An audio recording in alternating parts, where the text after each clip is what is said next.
We need to get together and let our voices be heard. This is Buffalo What's Next. I'm Jay Moran. I'm Bridget Jaipal Valenza. I'm Dave Debo. And I'm Thomas O'Neill White.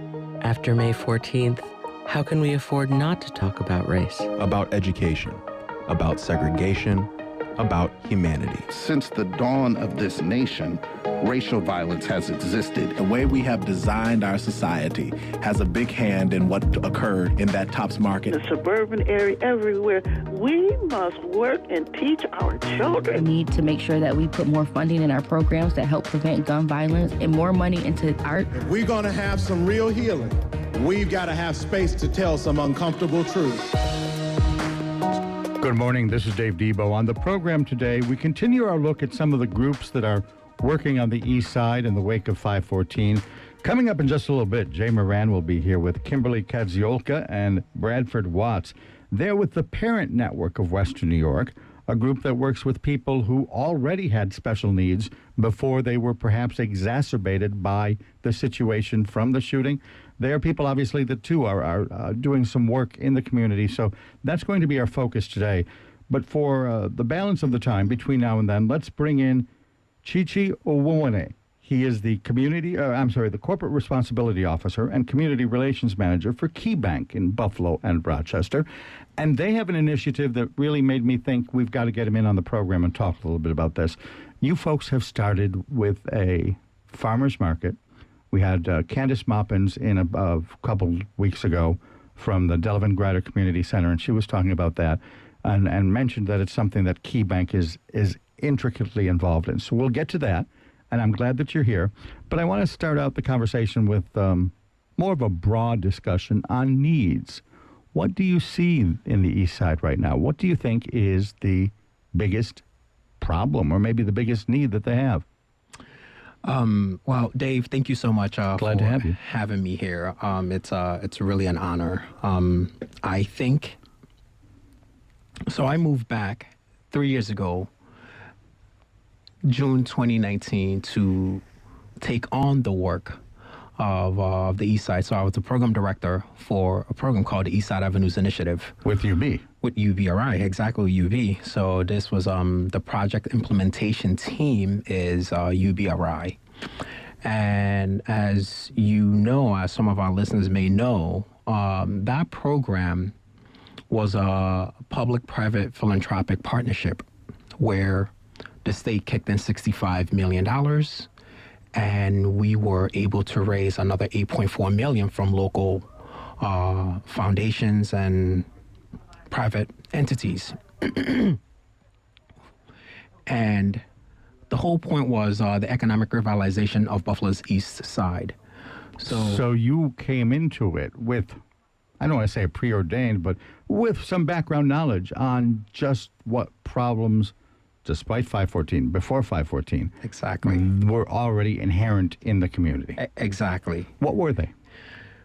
Well, one of the things that came out of a long study and listening to community members, one of the things that came out of that was the need for jobs, the need for improvement on main streets being the four corridors. Because as you know, the East Side, there's a lot of vacant properties, there's a lot of abandoned buildings. So as a result of having those conversations with community members, we came up with our 5 main programs that we thought would be able to help move things forward, to essentially build upon what was already there.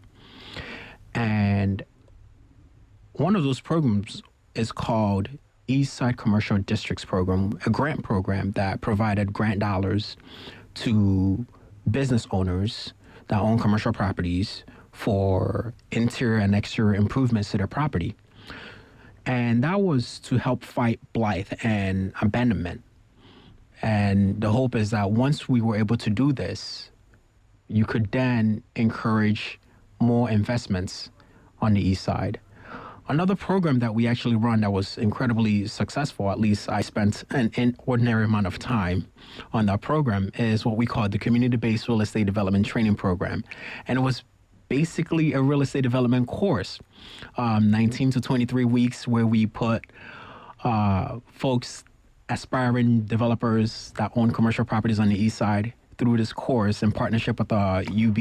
Oh, now see, when you first described it, I thought it would be home ownership education. You're talking about how to invest in an area that needs the investment. Correct. Okay. But more importantly, how to get the folks who live in those neighborhoods to drive the economic revitalization of their own neighborhoods.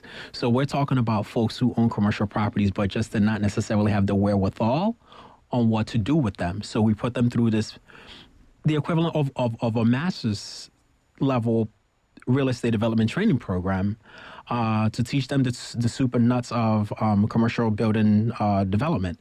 And I think we are now in the third iteration of that program, and graduates, after graduation, they have access to funds set aside to help them develop, properties that they may own or do infill projects. I don't want to be a pessimist here, but has it worked? Because anyone who goes to the east side, I think, still sees vacant buildings, still sees a little bit of blight, still sees a lack of investment. Well, yeah, so the program started about 3 years ago. And obviously, the ills of the east side, the challenges are bigger than any one program. No, right. I realize that when I asked the question. And those things, do take time. But I think it's a right start. And I think eventually, though the fruits of those labors will start to pay off. Small seeds in the ground, maybe a sprout, but not a tree yet. Yes. Okay. Then let's fast forward to 514. The TOPS shuts down. The community talks a lot about the fact that there's a food desert there. Some even call it food apartheid. The only supermarket in approximately 3 miles is no longer part of the equation. You were boots on the ground. What did you see? So 514 happened on a Saturday. I was actually outside working on my car. I got text messages, I got phone calls, and I wasn't entirely sure what was going on. Sure. And it was when I finally got another text message that someone told me that, there's been mass shooting on the east side. And I was just completely numb. I did not speak with anyone that day. I couldn't. Mm-hmm. I just was glued to the news alerts. But the next day, despite being very, very angry about the situation, I realized that I had to do something. And I knew that I was in a position to do something because of my current role as the corporate responsibility officer and community relations manager for KeyBank, covering this wonderful city of ours. I made a few phone calls. I believe by the third phone call, I was talking to Candace Maupin. So I know I spoke to Alex Wright. Sure. Because obviously... Alex is the African-American food co-op organizer. Correct. Who wants to try and have, not necessarily a supermarket, but I guess a co-op. A co-op. Over on Carlton Street. Right. A co-op that ensures that the community is part of, the ownership. Yeah. Another structure. Option besides a TOPS that people don't necessarily want to go to. Correct. So I spoke with Candace Maupin. I think Candace was the third person whom I spoke with. And I asked her, what do we do? The only supermarket on the east side is no longer, and who knows how long it's going to take for it to come back online. What do we do? How can I help? How can we help? And she told me that they have a 10-passenger van that is out there in the parking lot that they've used for delivery services for seniors. And sometimes they use it to take seniors to grocery stores to pick up stuff.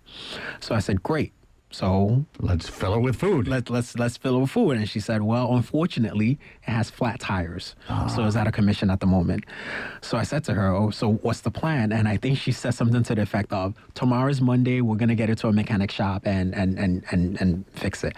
And I said to her, I don't think we can wait till tomorrow. Let's fix that now. So she said, what are your ideas? Got off the phone with her, called a buddy of mine who owns a tire shop. There you go. And he told me if you can get the truck here, we will take care of it. excited, got off the phone with him, called Candace, and I said to Candace, we can get this fixed today. And she said, okay, what's the plan? And I said, we have to get it to a tire shop on Bailey and Walden. And she said, how are we going to get it there? I was like, oh, great questions. Call back my friend. And I said, would you happen to know a tow truck? And he said, yes. Here's my buddy's contact information. Call him and let him know what's going on. I called his friend, and he said, this would typically cost upwards of $200, but I'll give you a discount based on the situation. And I said, sure, I can handle that. And I said to him, how long will it take for you to get out there? An hour. I said, okay, fine. Let me go get ready. Within 10 minutes, he calls me back. My guy is going to be there in 7 minutes. That's great. I ran over there, and by the time I got there, they were already putting the 10-passenger van on a flatbed, and I drove with them to the shop. And they fixed the tires, and I paid a tow truck, and I called Candace. The van is ready. Let's food delivery started the next day? Exactly. Wow. Yep. How big is the need? How many people did you deliver to? I'm not sure. That's something that I would have to check in with Candace, because once I did that, I realized there's other needs out there as well and other organizations that are doing things. So I just kept it moving. But I have stayed in contact with her. As a result, we managed to put together this farmers market. Do you think food is maybe one of the most important ones, but is it the biggest concern in the community right now? It is a big concern, but I also believe another major concern, at least what I've been hearing on the ground, is just access to jobs, access to good paying jobs. And this past weekend, I had several conversations with folks, and I believe I heard several times hands-on internship program, hands-on, means of providing skills to young people on the east side. So I think those are some of the things that we need to see more of on the east side to just move things forward. Chiwuike Owunwanne, I'll get it right. Help me pronounce that last name. Owunwanne. Chiwuike Owunwanne is with us. He's the Corporate Responsibility Officer, Community Relations Manager for Key Bank in Western New York, or at least in Buffalo and Rochester. We're talking about some of the needs that he has noticed in the boots-on-the-ground efforts on Buffalo's east side. How do you tackle the one you just mentioned, the idea of access to jobs? Let's just build a factory and suddenly have. I know it's not a silver bullet kind of situation. Yeah, oftentimes there isn't a whole lot of silver bullets out there to tackle a lot of these seemingly intractable, decades in the making challenges. Yeah. I do believe that one of the things that I am incredibly proud of and grateful about is just seeing how the community have coalesced, come together as a result of 514. I am incredibly proud of all the wonderful organizations that has just stepped up their effort to help just heal the community and just try to understand what are some of the challenges. As an example, I am a board of directors for Buffalo Urban League, and Urban League, they have been doing wonderful things in this community before 514, but the effort that they've just shown since 514 is just remarkable. Yeah, the President Thomas Buford has been in the very same chair you're sitting in, talking about it on this program. Are they in a position to themselves alone create that kind of access to jobs that you spoke of? No, but the Buffalo Urban League is a chapter of a National Urban League, and so they do have some clout, right? So I think when Thomas walks into a room, people take notice. When Thomas speaks, people do listen. So I think they can certainly help move the conversation, advance the conversation. And I think going back to an earlier point in terms of, what can be done to further the development of the East Side. I think our current governor, she allocated a substantial amount of money, towards the East Side. And I, not to take credit, but I think a lot of that is as a result of the initial work that we were doing that led up to, 514. Sure. Yeah. We have efforted. We're trying to get, actually, Governor Kathy Hochul in here to talk about the $50 million and how that would end up being dispersed throughout the community. But if we're talking about money getting dispersed throughout the community, I am mindful of the fact that you're with KeyBank. Mm-hmm. And if we're talking to a bank and talking about some of the issues on the east side, I think I would be remiss if I didn't at least mention briefly home ownership. Henry Louis Taylor at UB has put together a study and said that in Buffalo overall, 40% of the city is owners, 59% are renters. But when you look at Black Buffalo, it's 37% owners and 68% renters. This city has a problem, I think, with home ownership. You would agree? Absolutely. What can be done? A lot can be done. I think first we could start with infill projects on the east side. At UBRI, I think the data that I have in my mind is about 1,600 acres of just empty lots on the east side. That's a big number. Yes.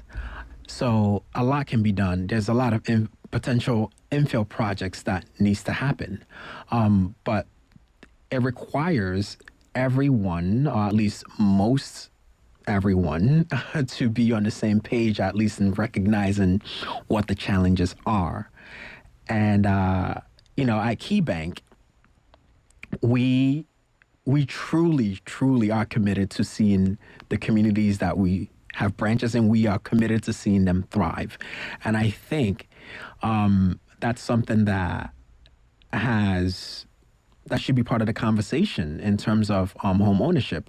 We are constantly thinking about ways in which we can partner with community organizations to further that mission of home ownership. As an example, we have partnered with the Buffalo Urban League. They have a home ownership workshop program. And we've also partnered with Belmont Housing Services as well to just provide that education to folks. But beyond just partnering with organizations that teach folks about home ownership, we also work with other organizations that provide credit counseling. Because some of those things are needed. So a lot of the organizations that we support and work with that are our community partners, they are in the business of basically helping folks get ready to become homeowners. And they also hold their hand along the way in terms of making sure that once they become homeowners, that they actually stick in those homes. So you're right. It's a huge issue, and I think it requires all of us here in Buffalo to put our hands together to figure out how best to approach this issue. In the broadest sense, not just on mortgages and ownership, but food deserts, everything we've discussed thus far. In the broadest sense, are you an optimist? I am. And I have to be as a black man. I knew you were going to say that. You have to be. Yeah, I have to be as a black man in America. I know the history. So if you are not hopeful, if you are not an optimist, then you might as well just crawl into a hole. You have to be an optimist. You have to believe in your heart, in your hearts of hearts that, tomorrow is going to be a better day. And yet, the example I always cite, George Floyd, I think, was in everybody's living room. It was something that was omnipresent. White family, black family, either way, you would turn on the news and you would see it and you would feel it because it was right there, unavoidable. A year later, there's the shootings at the Tops on Buffalo's east side. Was there, to me, there's a disconnect there. Wouldn't there have been change after George Floyd that would have perhaps affected Peyton Gendron, the accused shooter at Tops? I don't think so, because you still have people who make a living off of stoking racial division, racial tension. And I think it has been shown or proven that this young man who drove over 3 hours to this community has been listening to some of those folks. And that's the reason why he chose the Buffalo's east side to come exact the level of terror and fear that this community has never witnessed before.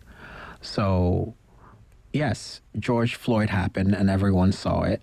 And there were lots of marches and protests that has yielded some progress. But hatred, unfortunately, that's a bigger issue than any talk show. And before that, there was Dylan Roof, right? Who walked into our AME church and shot up, worshipers. So it's unfortunately, I don't think Buffalo is going to be the last time you see something like this. But regardless, we have to be hopeful and keep working towards a better country. And that brings it back around, community response, obviously. Mm-hmm. Okay, fair enough. Thanks so much for your time. Thank you, Dave. I appreciate the opportunity. Chiwuike Owunwanne is the KeyBank Corporate Responsibility Officer, Community Relations Manager for KeyBank in Buffalo and Rochester.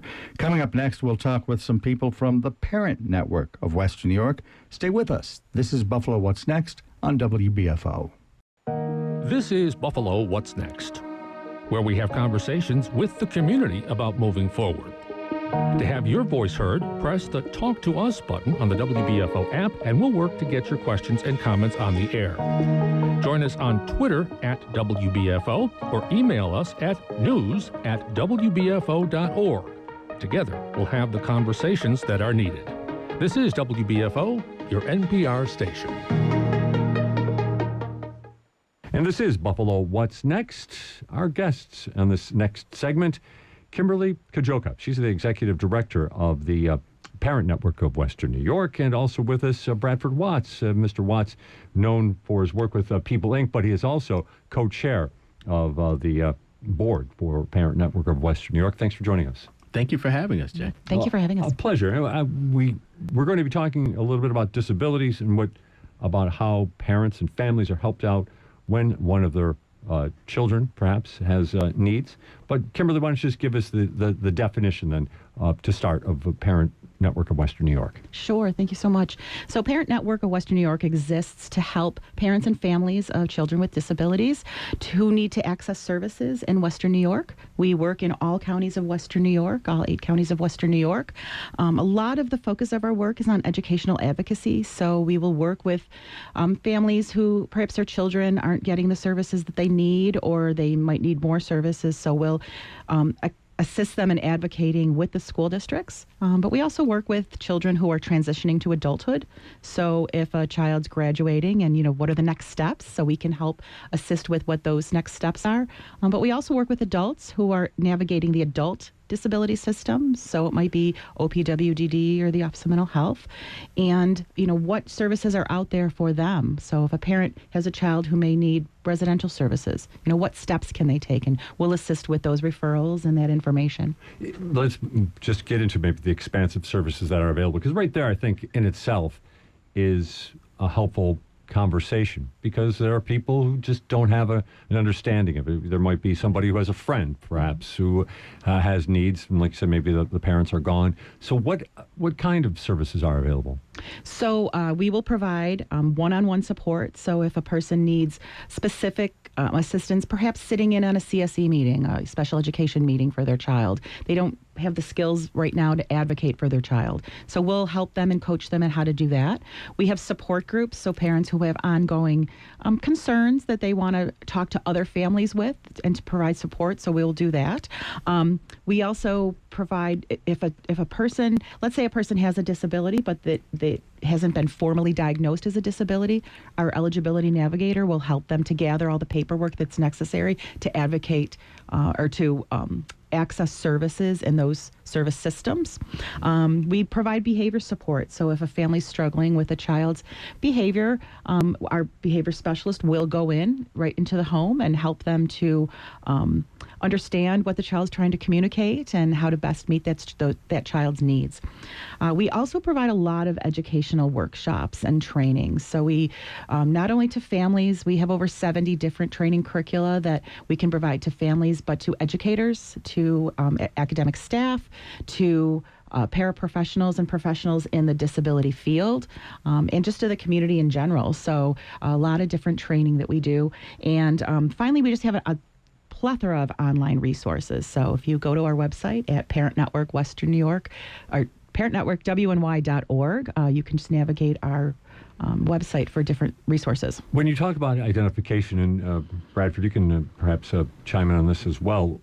Is that an issue? Is it an issue when it comes to identifying if it's your child or your brother, niece, nephew, whatever the case may be, that person might have some disability that qualifies them, that makes them in need for these services? Yeah, I agree. That I think that it's important to understand, and it's different on varying cultural of course. Levels in terms of how families will deal with that disability, or even in allowing there to be some type of diagnoses or investigation to that, or support services to come in and around that. So it's important that the Parent Network provides that type of opportunity, that flexibility, has incredible staff that can begin to help in that process. As a young parent myself at the time, it was a daunting process to come into a room of those that have these professional letters behind their names, Sure. and many won't look like I look like. And they're telling me all of these things that I'm not sure of why you've selected my child for. And then you're also saying that this child will do this and that, and telling me that I need to follow along with what they're saying. To have a great organization to come in and help and give you the tools and resources to help you navigate that is vital. And it's important when a home, a family is facing other challenges and struggles, and now they're dealing with, a loved one and child, or a family member that may be struggling in that area. And I'm wondering, Brad, if you don't mind, kind of maybe take us through that process with your child. And again, we're probably going back a few years now, where maybe, well, you're dating me, Jay. You did tell me you were grandfather. But in the sense that services have expanded, places like Parent Network have come along, and so the conversation, I think, is out there about children with disabilities. But maybe it wasn't like that for you at the time. Can you maybe take us through that journey for you and your family? Back in the early 80s, in that time and frame, as a young single dad, I knew that my daughter was struggling in some areas, and then as the school system would step in, it was the Buffalo Public School System that would, come in and say, you need some assistance in these areas. But now I'm talking not only with the teacher, but now I'm talking with psychologists and psychiatrists, testing specialists, and all these people, and they're gathered around this table. None look like me, and they're telling me all of these, this data and this information, and, now I'm shocked in a way of saying, okay, I knew that I needed some help, but I don't know if you're the people that can really help me. And I had nowhere to turn. The only thing that I knew at the time, because I was going to school, is to try to research as much as I could, ask a lot of questions to each and every one of them. I said, if this is your profession, okay, explain to me how you came to this point. How did you find all of this out? I knew that there were some things, but how did you get this data? How did you get this information? How can I access it? What can you also teach me in the same vein as where I'm looking to help make sure that my daughter's getting the best education possible, and that she's able to look forward to being successful in all those areas? And, I made my way. Thank God I made my way through that process with a lot of assistance from finding teachers, going and talking with them as well, and how that they think that her learning style was, what she would need. So I was able to go and begin that process of advocacy, which is something that many families and parents sometimes get overwhelmed with. I can imagine. And I'm wondering, maybe Kimberly, you can talk about some of the parents you've dealt with.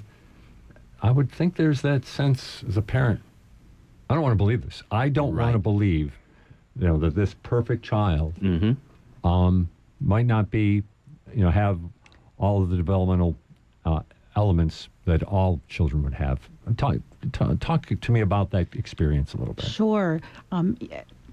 When you have a child, you have all these expectations for what they're going to achieve in their life. And when somebody tells you that they may not achieve those things, that can be a grief that parents often go through.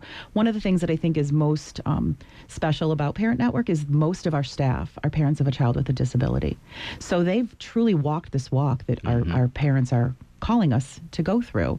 And so there's when they say, I know what you're going through, they truly do know what they're going through. But they can also then talk about their own child's successes and what they've accomplished in their achievements. So in addition to just giving that information, we're also being that voice and that shoulder for that parent to really voice those concerns and those fears that they have for their child's future. And we can be that positive light to say, no, your child's going to be really successful and can achieve a lot. Right, and we should also mention the idea that when we're talking about developmental disabilities, there's a wide range, Absolutely. right, of individuals and the types of care that they might need, right? Sure.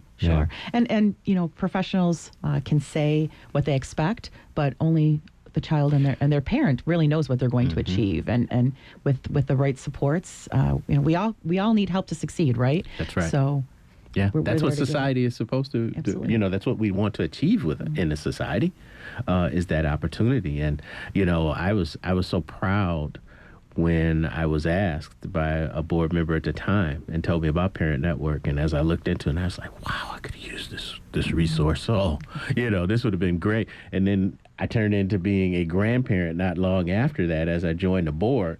And I was just so happy and pleased to be able to say, this is where you can go. Telling my daughter, come on in. I'm on the board. I know the staff. They're amazing. You'll get the support you need to help advocate for the children.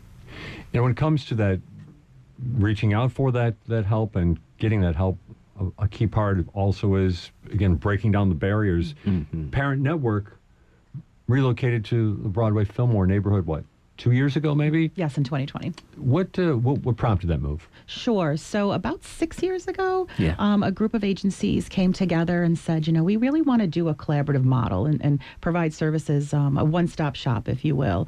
And so it was EPIC, Every Parent Influences Children, and the Mental Health Advocates.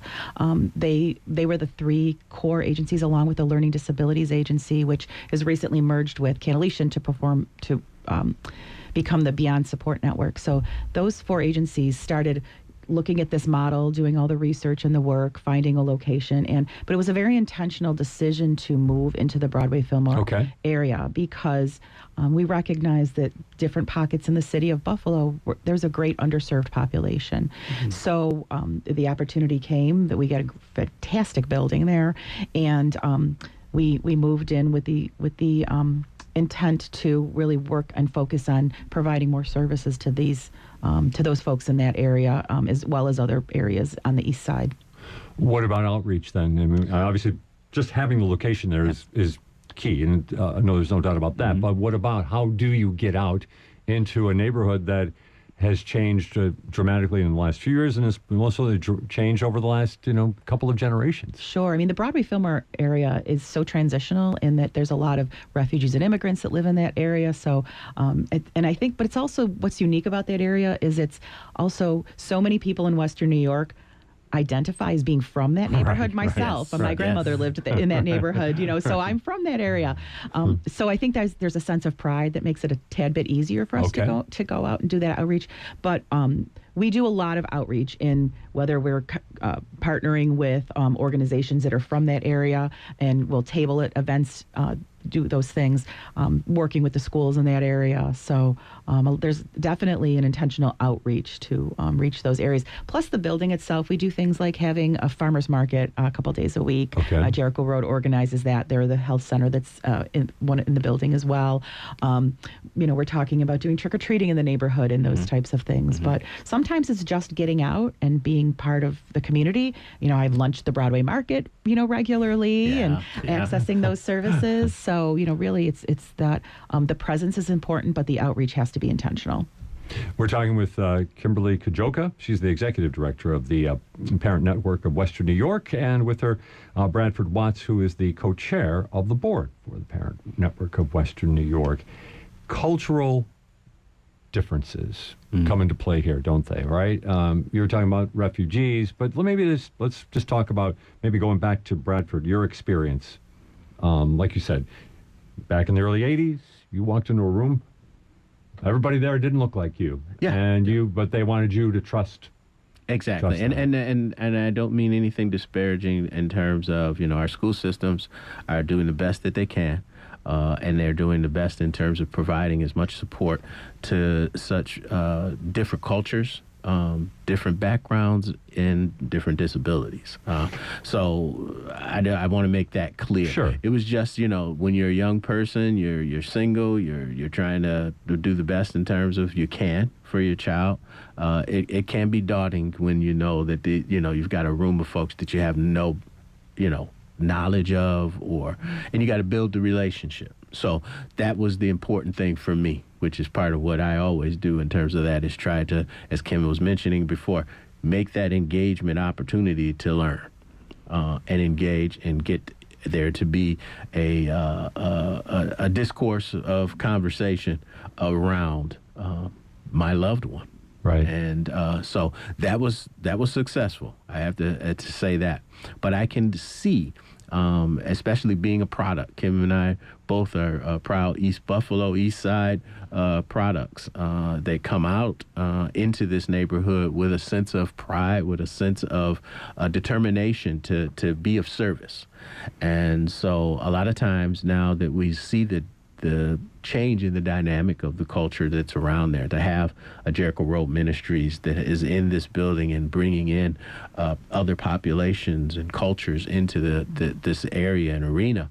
But there's a proud, I think, history in terms of how East Buffalo, East Side always was this melting pot, I think.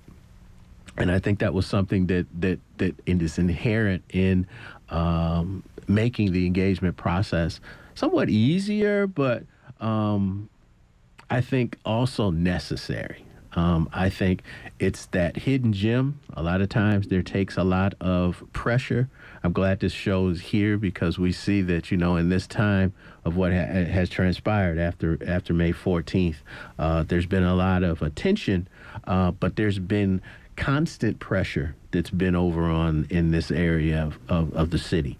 And I think it may have culminated in such a tragic end in terms of what happened that day, but it's also been, I think, that pressure point to where we're seeing products of the community for service really shining a light and creating this gem that has been hidden here on this side of town for so long. And I think it's bringing forth an intent to be of service. And we're going to maybe get off the topic just a little bit, but I'm glad you both kind of touched upon that, because you're with the Parent Network, being there, your office is there, Kimberly. You're seeing a part of Buffalo in a way that maybe the whole Western New York population isn't seeing. And what would you say about that? What would you want people to know? It's so vibrant. I think there's so much vibrancy, and especially being in that Broadway Filmer neighborhood, it's not just at Easter that the Broadway market is a great place to be. Right. Actually, it gets pretty crowded there, and that it does. Days. It That's does. Story. Actually, yeah, it does. But it's there all year long, Right. And it's changed over the years, but it's vibrant, and that's the first thing that comes to mind for me. I have a great window in my office, and I get to sit from the 4th floor and look out and just see everything that's going on. The diversity is something that needs to be celebrated, and I'm so happy that I think one of the bright lights that has come out of such a terrible tragedy of May 14th is the rest of Western New York, and really the rest of the country, is seeing how wonderful, Buffalo's reaction to that event was very different than many other tragedies that have happened. And I think that shows that the tenacity of Western New York, but also its beauty. That's a very nice way to put it, for sure. But how about for you, Bradford? I mean, do you see a similar situation, like you said, that you brought it up initially, the idea that May 14th you used the word pressure point, but that this is a time for this neighborhood to shine. It is. It's not only a time for this neighborhood to shine, but it's also a time that a light is shined upon it in terms of some systemic issues that have plagued our community for so long. And I think that is one other aspect that has to be addressed and has to be talked about. And we've got so many great advocates that have come out of this tragic situation that is talking about other inherent issues to that. In the same way as I talked in terms of, resources for parents, opportunities to be able to engage with a specialist that has similar backgrounds or an understanding in what you're going through. Cultural competency is one of the necessary aspects to any engagement process, I believe. And so when we've got great support organizations that are coming alongside Parent Network and working in those fields and areas, when she speaks, Kim speaks about an EPIC or a Buffalo Urban League organization, the Jericho Road Ministries, and so many other, and that you've got a network that's created to help in those particular fields and areas, because, wraparound services is something that's necessary. Right. Not only is the child in need, or the loved one in need that may have a developmental or intellectual or some type of disabling condition, but it's perhaps something that's also hindering that family from being able to be successful as well. And so how can we connect to that other provider? How can we create an opportunity or a network of wraparound service that helps you to achieve those success points? And it's great to get people who are on the ground. I think that's what I kind of broke out into that tangent there just a little bit, but I really do appreciate that perspective. But getting back then, Kimberly, a little bit to the cultural differences in some of the way that you go about reaching out. You brought it up. A large immigrant population is moving into the city of Buffalo, most certainly in the east side. Is there a gap? I mean, right off the bat, language has got to be a huge part of it. But what about just those cultural differences that might be things that you need to break down? So understanding what different cultures, and there's a lot of different cultures in that area. So understanding what each culture, what their views are on disabilities. I mean, some cultures don't even recognize that their child has a disability because there's so many other barriers, language, as you said, understanding their background, those types of things. So understanding, and that's where we had to educate ourselves on knowing what those different cultures are. We have a staff person that is bilingual and is very entrenched in the Hispanic community. We have staff that are African American, that understand the communities and the relationships to perhaps the faith-based organizations that the African American community really relies on. So there definitely are barriers, and that's where the cultural competency, as Bradford mentioned, is so important. And we continue to do that. That's going to be an evolving process for us. Right. I'm so proud, Jay, that Kim says that, some of these things in terms of organizations, we have to be continually evolving, continually learning. And when I mentioned that in terms of as a parent, that I took a step back, but then I took another step forward to want to learn. And when you've got an organization like Parent Network that is willing to say, okay, we're in a different environment, but let's step forward to learn. Let's take that step forward. Let's engage, let's learn, and let's move in a way that gives this opportunity for this group, this family, this loved one to have what's necessary for them to be successful. We wanted to make sure also that though we've been kind of focusing on the East Side neighborhood, Broadway, Fillmore, where your office is, you're all over Western New York. Yes. We are. And with that, of course, you also are involved with the Native American community, a population of Western New York as well. Again, talk maybe a little bit about what you see about a cultural difference, I guess, would be the way to say it. Sure. I mean, we have such close proximity to so many reservations here in Western New York. It's such that I think that's such a gift to us. But it required special learning on the part of our staff to understand that, in the African or the Native American community, children are raised by communities. It's not mom and dad. It's aunts, uncles, it's grandparents, it's other parts of the tribe that really help to raise those children. So understanding that, it's when we talk to a family, we might be talking to an aunt, we might be talking to a grandparent, and so in other situations, it's like, confidentiality. Where does that, where does that line cross? And so having to really understand that this is so important for us to know that, because again, we make the wrong step, and you're starting to alienate people from the very beginning. So when they need you the most. Exactly, perhaps, exactly. So it's an ongoing training and learning in those areas. We're winding down on our time here, talking about the Parent Network of Western New York, but I want to put this to you, Bradford. Kimberly just used the word an ongoing learning process. How about for you, as a father of a daughter with developmental disabilities? What can you tell us about that experience? Oh, it's a wonderful experience. I mean, when you talk about being a parent, it's always a great experience. Any parent's going to meet with some challenges as they grow up.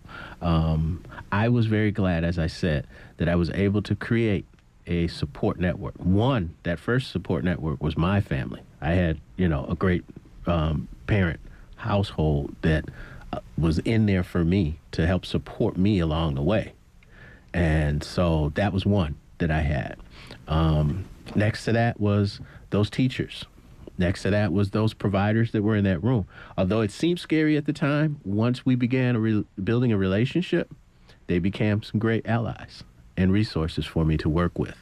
And there's no better way now that I was able to expand upon that when I joined the board of Parent Network, but then they became a resource and support to my grandchildren. And then finally, that support, that resource is there at the Parent Network. How do people access it, Kimberly? So you can go to our website, which is www.parentnetworkwny.org, or you can call us at 716-332-4170. And we're there, Monday through Friday, and certainly happy to speak and answer any questions. I think for me, the proudest thing is when we hear that our referrals are from other parents that have used our services. That's great. So, if you have, if you have a family member or somebody who, if you're listening and somebody that might need some of our assistance, please have them reach out to us. Happy to help. It's a simple name, Parent Network of Western New York. Kimberly Kadziolka is the executive director, and Bradford Watts is the co-chair of the board of directors for Parent Network of Western New York. Bradford, Kimberly, thanks for joining us. Jay, thanks for having us.